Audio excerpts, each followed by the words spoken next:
हरिहरानंद विचार मंच की प्रभात वाणी। ओम भद्रं कर्णेभ्यः शृणुयाम देवाः, भद्रं पश्येमाक्षभिर्यजत्राः स्थिरैरङ्गैस्तुष्टुवांसस्तनूभ्यः, व्यशेम देवहितं यदायुः। ओम पूर्णमदः पूर्णमिदं पूर्णात् पूर्णमुदच्यते, पूर्णस्य पूर्णमादाय पूर्णमेवावशिष्यते। ओम शांतिः शांतिः शांतिः। परम पूज्य शांति के पुंज आत्मीय श्रोताओं, सुप्रभात। मैं उदयपुर राजस्थान से हरिहरानंद विचार मंच की दिव्य प्रभात वाणी के इस अत्यंत प्रशांत, गंभीर और चित्त की अतल गहराइयों में ले जाने वाले अंक के साथ उपस्थित हूँ। आज के इस पावन चिंतन का वाचन मैं, आपका आत्मीय कपिल देव आमेटा, आपके भीतर विराजमान उस अखंड शांति को नमन करते हुए आप सभी के परम कल्याण और आत्मिक आनंद हेतु प्रस्तुत कर रहा हूँ। हरिहरानंद विचार मंच की इस पवित्र और परम शांति के प्रकाश से आलोकित प्रभात वेला में आप सभी एकांत प्रिय साधकों, ध्यानयोगियों और अशांत संसार के कोलाहल से ऊपर उठकर आत्मा के संगीत को सुनने वाले जिज्ञासुओं का हृदय की अनंत गहराइयों से हार्दिक स्वागत है। पिछले अंक में हमने गुरु आज्ञा की अनुपम साधना के विषय में जाना था कि कैसे गुरु के वचनों का समर्पण ही अहंकार को मिटा देता है। आज स्वामी जी हमें उस समर्पण के बाद प्राप्त होने वाली चित्त की गहन शांति की ओर ले चलेंगे। आज हम जानेंगे कि क्यों परमात्मा को पाने के लिए किसी बाहरी दौड़ की आवश्यकता नहीं, बल्कि केवल ठहरने की आवश्यकता है। आज की वाणी हमें सिखाएगी कि कैसे संकल्पों और विकल्पों का शांत होना ही ईश्वर का साक्षात प्रमाण है। आज हम समझेंगे कि वह कौन सा परम आनंद है जो किसी वस्तु से नहीं, बल्कि स्वयं के भीतर से प्रकट होता है। श्रीमद् भगवद गीता से दिव्य प्रेरणा। प्रिय श्रोताओं, चित्त की एकाग्रता ही वह दर्पण है जिसमें सत्य का प्रतिबिंब झलकता है। भगवान श्री कृष्ण ने गीता के दिव्य उपदेशों में मन की स्थिरता और उस अविनाशी शांति के विषय में जो अमृत वचन कहे हैं, वे योग मार्ग की आधारशिला हैं। श्लोक: युञ्जन्नेवं सदात्मानं योगी नियतमानसः, शांति निर्वाण परमामत संस्थामधिगच्छति। श्रीमद् भगवद गीता अध्याय 6 श्लोक 15। व्याख्या और भावार्थ। इस अत्यंत पावन और सिद्धिदायक श्लोक में योगेश्वर श्री कृष्ण कहते हैं कि निरंतर आत्मा को परमेश्वर में लगाने वाला, वश में किए हुए मन वाला योगी मुझ में रहने वाली उस परम शांति को प्राप्त होता है जिसकी पराकाष्ठा निर्वाण मोक्ष है। यहाँ भगवान नियतमानसः यानी मन को पूरी तरह वश में करने की बात कह रहे हैं। श्री कृष्ण समझाते हैं कि जब मन की बाहरी भागदौड़ रुक जाती है और वह मुझ में, परमात्मा में स्थिर होता है, तब एक ऐसी शांति उदय होती है जो संसार की किसी भी घटना से खंडित नहीं होती। यह शांति ही परमात्मा का वास्तविक स्वरूप है। चित्त का शांत होना ही निर्वाण का द्वार खोलना है। आज का हमारा दोहा इसी चित्त की गहन शांति और परमात्मा की प्राप्ति के रहस्य को स्वामी जी के अमृतमयी शब्दों में अभिव्यक्त करता है। दोहा: चित्त की गहन शांति और परमात्मा। अब हम पूज्य स्वामी जी की दिव्य वाणी से निकली हरिहरानंद दोहावली के इस पावन सूत्र को अपने जीवन में धारण करेंगे। दोहा पाठ: चित्त को शांत कर ले, मन को कर एकांत, भभूति पावै परमसो, चित्त की गहन शांत। भावार्थ: यह दोहा साधना की उच्चतम अवस्था का वर्णन करता है। स्वामी भभूति शंकर जी कहते हैं कि सत्य की उपलब्धि केवल उसी चित्त में संभव है जो पूरी तरह स्थिर और विक्षेपों से रहित हो। जब मन के समस्त संकल्प विकल्प शांत हो जाते हैं और वह बाहरी विषयों से हटकर केवल अपनी अंतरात्मा में स्थिर एकांत हो जाता है, तब साधक को उस परम परब्रह्म का प्रत्यक्ष अनुभव होता है। स्वामी जी स्पष्ट करते हैं कि यह शांति किसी सांसारिक सुख या अनुकूलता का परिणाम नहीं है, बल्कि यह तो आत्मा का अपना स्वाभाविक आनंद है जो अज्ञान के कारण अब तक ढका हुआ था।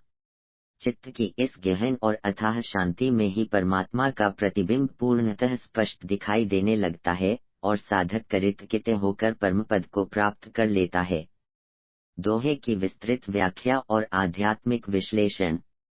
प्रिय आत्मन, इस दोहे में छिपे हुए योग साधना के रहस्यों को आइए मैं, कपिल देव आमेटा, अत्यंत विस्तार और गहराई के साथ आपके समक्ष विश्लेषित करता हूँ। एक, चित्त को शांत कर ले। अशांति का मूल कारण, चित्त की अशांति का कारण हमारी इच्छाएं और अतीत की स्मृतियां हैं। स्वामी जी कहते हैं कि जब तक मन में लहरें, विचार उठ रही हैं, आप गहराई को नहीं देख सकते। शांत करने का अर्थ है विचारों को रोकना नहीं, बल्कि उनके प्रति साक्षी हो जाना। जैसे ही आप विचारों को देखना शुरू करते हैं, वे धीरे धीरे शांत होने लगते हैं। दो, मन को कर एकांत। आंतरिक अकेलापन। एकांत का अर्थ यहाँ जंगल जाना नहीं है। इसका अर्थ है मन का अन्य से मुक्त होना। जब आपके मन में कोई दूसरा वस्तु, व्यक्ति या विचार न रहे, केवल अपना अस्तित्व रहे, वही एकांत है। स्वामी जी समझाते हैं कि इसी अकेलेपन में ही परमात्मा की आवाज सुनाई देती है, क्योंकि परमात्मा मौन में बोलता है। 3, पावै परमसो, साक्षात ब्रह्मा दर्शन। जब चित्त शांत और एकांत होता है, तो जो शेष बचता है वही परम है। स्वामी जी का संदेश है कि परमात्मा कहीं दूर से नहीं आता, वह तो आपके चित्त की शांति के पीछे ही खड़ा है। जैसे ही मन का शोर थमता है, वैसे ही उसका प्रकाश फैल जाता है। परम को पाना कोई नई घटना नहीं, बल्कि अपनी ही वास्तविकता को पहचान लेना है। 4, चित्त की गहन शांत निर्विकल्प अवस्था। यह शांति वह नहीं है जो मंदिर से बाहर आते ही खत्म हो जाए। स्वामी जी इसे गहन कहते हैं, अर्थात वह शांति जो सागर की गहराई की तरह अचल है। ऊपर लहरें हो सकती हैं, संसार का व्यवहार हो सकता है, पर भीतर एक अखंड सन्नाटा बना रहता है। यही वह अवस्था है जहां साधक और साध्य का भेद मिट जाता है। एक सनातन प्रेरक दृष्टांत, राजा अम्बरीश और दुर्वासा का क्रोध। प्रिय श्रोताओं, चित्त की शांति की शक्ति को समझने के लिए श्रीमद्भागवत से भक्त राजा अम्बरीश का प्रसंग श्रवण करें। राजा अम्बरीश एक महान वैष्णव भक्त थे, जिनका चित्त सदैव भगवान विष्णु की भक्ति में शांत रहता था। एक बार ऋषि दुर्वासा उनके महल आए और किसी भ्रम के कारण क्रोधित हो गए। दुर्वासा जी ने अपनी जटा से एक करित्या राक्षसी उत्पन्न की ताकि वह अम्बरीश को जला दे, किंतु राजा अम्बरीश विचलित नहीं हुए। वे हाथ जोड़कर शांत खड़े रहे। उनके चित्त की गहन शांति और भगवान के प्रति अनन्य श्रद्धा ने सुदर्शन चक्र को जागृत कर दिया। सुदर्शन चक्र ने न केवल उस राक्षसी को नष्ट किया, बल्कि वह दुर्वासा जी के पीछे पड़ गया। अंत में दुर्वासा जी को अम्बरीश की शरण में ही आना पड़ा। यह कथा सिद्ध करती है कि अशांत संसार और क्रोध के सामने शांत चित्त ही सबसे बड़ी विजय है। स्वामी जी भी हमें इसी अटल शांति की प्रेरणा दे रहे हैं, जो हमें हर संकट में सुरक्षित रखती है। आज का संकल्प और साधना सूत्र। प्रिय आत्मन, इस वाणी को अपने जीवन के व्यवहार में उतारने का प्रयास करें। आज के लिए आपका विशेष संकल्प यह है, आज आप किसी भी शोर या कोलाहल पर अपनी प्रतिक्रिया नहीं देंगे। आज संकल्प लें कि दिन भर में कई बार काम करते हुए भी आप 1 मिनट के लिए अपनी सांसों को रोकेंगे और भीतर की शांति को महसूस करेंगे। आज जब कोई आपकी आलोचना करे या प्रशंसा, आप अपने मन को शांत सरोवर की तरह बनाए रखेंगे।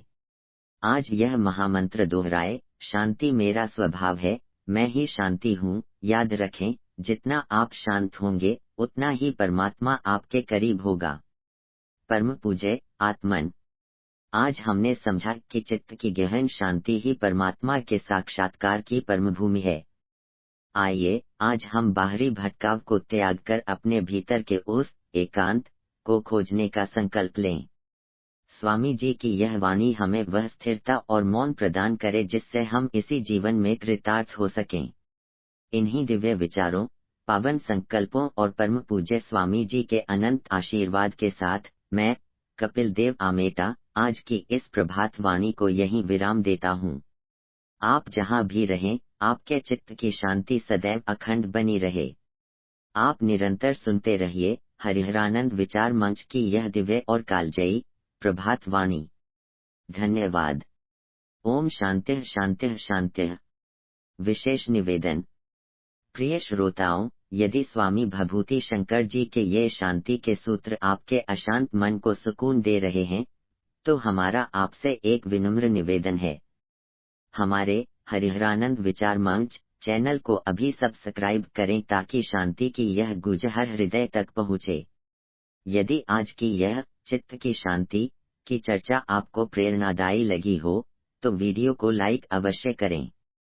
कमेंट बॉक्स में मेरा मन शांत है या शांति ही सत्य है लिखकर अपनी मानसिक दृढ़ता को पुष्ट करें। इस पावन संदेश को अपने मित्रों और परिजनों के साथ शेयर करें ताकि वे भी संसार के शोर के बीच अपनी आत्मा की शांति पा सकें। आपका एक साझाकरण किसी तनावग्रस्त व्यक्ति को मुक्ति का मार्ग दिखा सकता है।